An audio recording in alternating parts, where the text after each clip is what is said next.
Olá, colegas. Esse vídeo especial que eu estou produzindo nesse momento, ele é uma tentativa da gente estabelecer uma conversa, claro, de professor a professor, mas principalmente, nesse momento específico, de professor ou professores, se vocês acompanharem a minha maneira de pensar, com os coordenadores pedagógicos das escolas, diretores, os chefes das mantenedoras, no caso das escolas privadas, não é verdade? Nesse momento em que a gente ainda está atravessando a pandemia e que nós estamos realizando atividades remotas para tentar salvaguardar o ano das nossas crianças, vamos chamar assim, crianças. Embora nós estejamos aqui nos referindo a estudantes de todas as idades, até aí o ensino médio, né? Nós estamos tentando salvaguardar o ano dessas pessoas. E talvez nós não estejamos sabendo fazer muito bem esse papel. E não é uma questão aqui de culpar ninguém, não é uma atribuição de culpa, é só uma constatação de coisas que estão acontecendo e que eu sei que muitos aí estão sentindo. Eu até gostaria de indicar, e vou indicar logo abaixo do vídeo aqui, um vídeo anterior, lançado ainda esta semana, em que eu fazia a diferenciação entre educação à distância e atividades remotas. Porque nós estamos fazendo na educação básica, essencialmente, atividades remotas nessa tentativa de salvar o ano, economizar um ano na vida das nossas crianças, dos nossos estudantes. Só que, se nós partirmos do princípio da leitura de que perder este ano está sendo compreendido só de um ponto de vista cronológico, a gente está errando. Porque perder o ano é muito mais que isso. É perder oportunidades de aprendizagem. E eu tenho recebido comentários dos meus vídeos, e-mails de pais, professores, gente interessada em educação de uma maneira geral, que está envolvida nesse processo nas escolas, dizendo coisas que a gente pode usar ou resumir metaforicamente com: olha, o meu conteúdo para os meus estudantes está parecendo isso aí, ó. Ou seja, é como se eles estivessem nos dizendo: parece que eu estou falando chinês. Por outro lado, alguns estudantes têm me escrito dizendo o seguinte: professor, os meus professores na escola estão levando essas atividades, estão planejando e fazendo como se eles fossem os únicos. Como se cada disciplina fosse única, andasse sozinha, e aí eles desconhecem completamente a quantidade de trabalho que a gente tem nas outras. Nós não estamos dando conta. Outras escolas, até com uma boa intenção, estão fazendo as transmissões de aula no horário regular, no horário normal. Ou seja, quando a vida de todo mundo está anormal, né? Vamos ser sinceros, às vezes nem o sono dessas pessoas, dos pais e das crianças está muito normal. Eles estão dormindo em horários diferentes, porque quem está ficando em casa mesmo não está gastando energia, acaba dormindo mais tarde, precisando até por uma questão de repouso de corpo acordar mais tarde, mas não tem escolas fazendo transmissão de aulas 7 horas da manhã.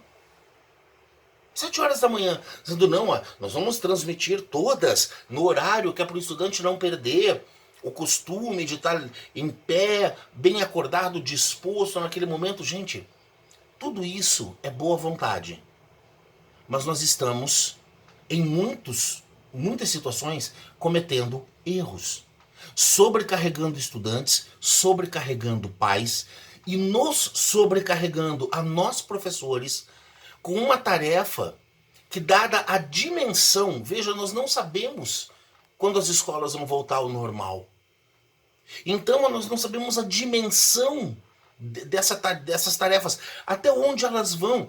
Nós podemos, quem sabe, ter as aulas normalizadas lá em setembro, outubro.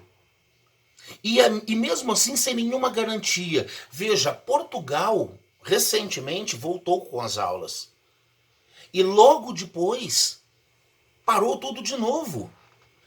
Porque mesmo com os cuidados que eles tomavam, eles estavam sentindo uma segunda onda de contaminação nas escolas.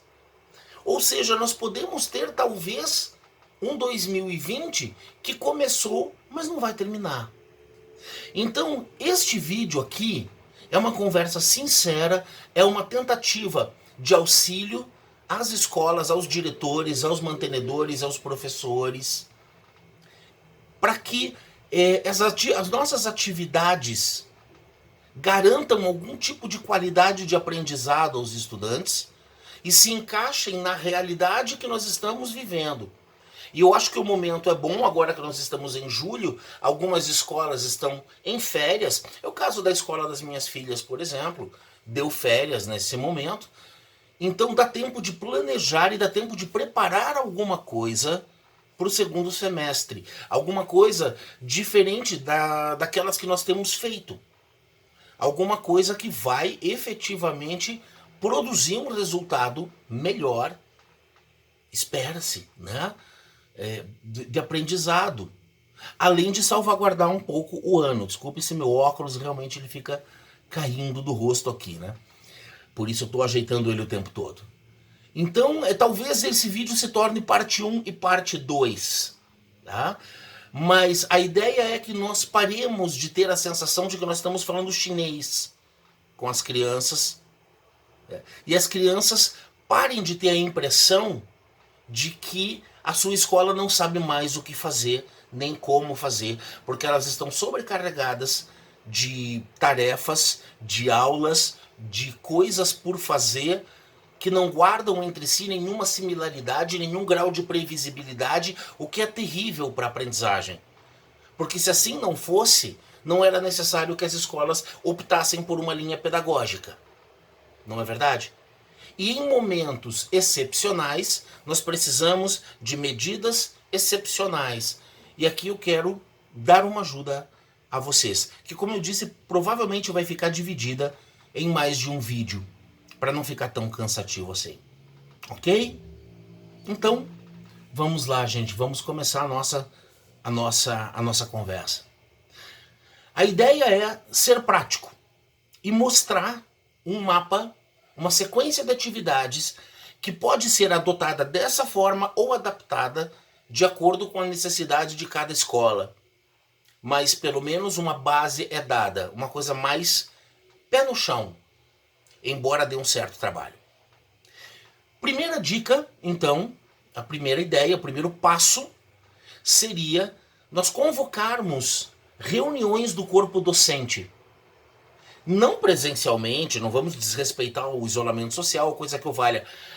Há várias ferramentas aí, ao Google Meet, ao Skype, a Zoom, há uma série de formas com as quais nós podemos chamar o corpo docente a uma conversa para preparar o segundo semestre.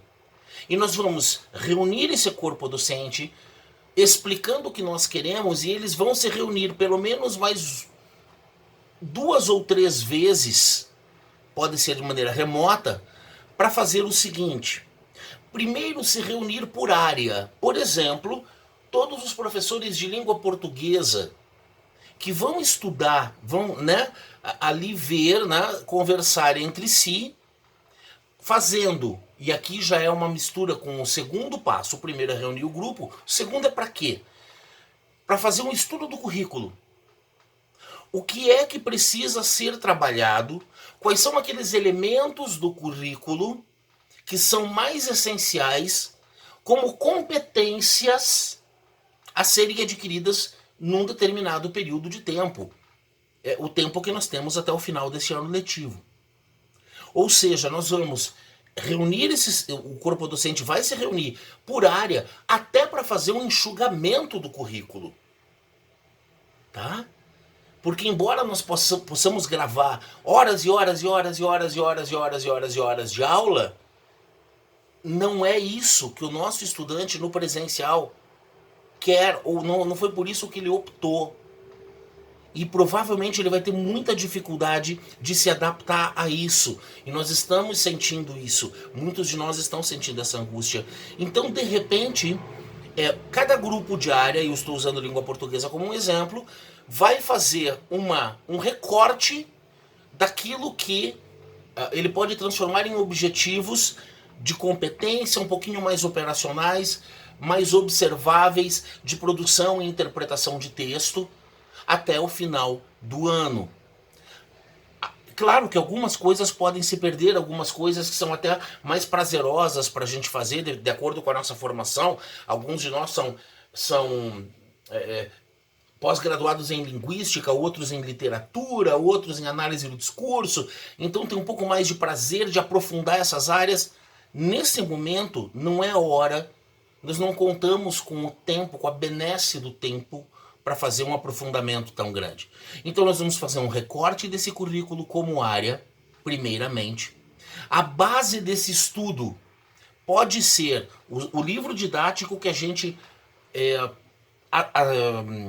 adota na escola, comparado ou simplesmente a BNCC, a Base Nacional Comum Curricular, que dá as ideias de competências para cada área em cada série, e elencar dali o que é possível trabalhar com as horas que nós temos no segundo semestre de aqui para o final do ano. Ok? Então já temos 2 passos aqui que são importantes. E esses são os passos de preparo.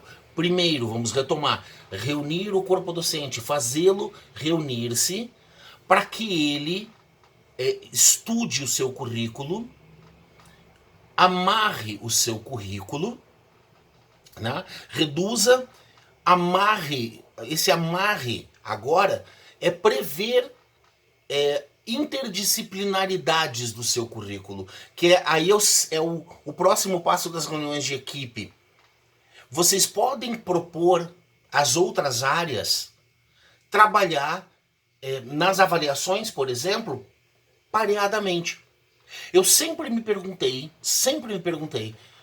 toda vez que faço uma palestra, uma fala sobre isso nas escolas, por que é que o professor de língua portuguesa não pode extrair a nota da sua disciplina de textos produzidos para história, ou para filosofia, ou para geografia? Já que a competência textual, ela é interdisciplinar. Então, nesse momento, será que nós precisamos de 3 provas pesadas de língua portuguesa e 3 provas pesadas com trabalhos de história, por exemplo? Não consigo eu tirar a nota que eu quero dos textos de história? Professores de química e física, será que não há nenhum contato entre esses conteúdos que possam ser trabalhados paralelamente com exemplos comuns e com uma avaliação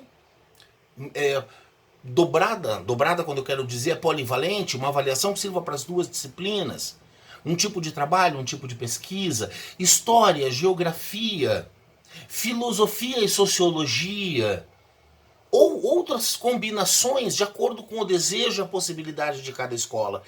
Então, quando os grupos se reúnem, definem o mínimo significativo e conseguem depois, em reuniões marcadas com outros grupos e outras disciplinas, pensar formas de trabalho interdisciplinar, porque discutiram já o seu currículo e discutiram as possibilidades de fazer colaborações para avaliação e para checagem da aprendizagem, nós já temos 2 passos que raramente nós damos no presencial. Raramente nós sabemos o que os colegas professores estão trabalhando nas outras aulas. E isso é essencial. Para que faça sentido. Para que não pareça tudo uma colcha de retalhos costurada ao desejo de cada um. Certo? E isso é bastante importante. E aí, quando nós nos reunimos e fazemos esse projeto, né, com um mínimo significativo definido, nós conseguimos propor atividades interdisciplinares que vão tirar um peso muito grande da percepção dos nossos estudantes de que eles estão sendo massacrados por uma quantidade impensável de conteúdos simultaneamente. Tá? E aqui nós encerramos uma primeira parte, são 15 minutos de vídeo, eu acho que é mais do que o suficiente para dar um primeiro recado. Vou produzir uma segunda parte com a continuação das ideias de uma maneira bem prática, tá ok?